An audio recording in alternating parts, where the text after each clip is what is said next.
দিদি আর কেঁদো নে, চোখের জল মোছো।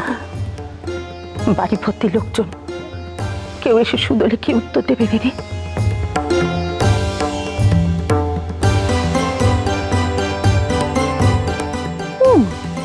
পুঁটি মাছ ফরফরাচ্ছে না কেন? এর আবার হলো কি?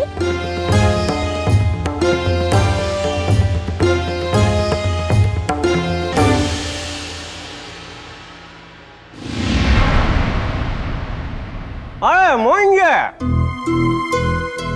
তুমি তো তোমার বন্ধুর বাড়ি গিয়েছিলে, তো ফিরলে কখন?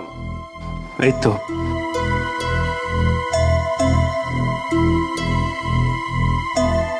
সত্যি দিদি, আমাদের মুখপুরিটা যে এমন সুন্দর করে গুছিয়ে সংসার করবে এ আমি কোনোদিনও ভাবিনি।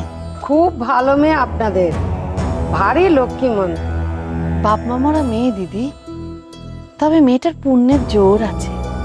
তা না হলে এমন সুন্দর শৌর বাড়ি পায় বলুন দেখি? সকলে ওর যত্ন আত্তি করে। এই যে শাওরি মা তো বৌমা বলতে একবারে অজ্ঞান।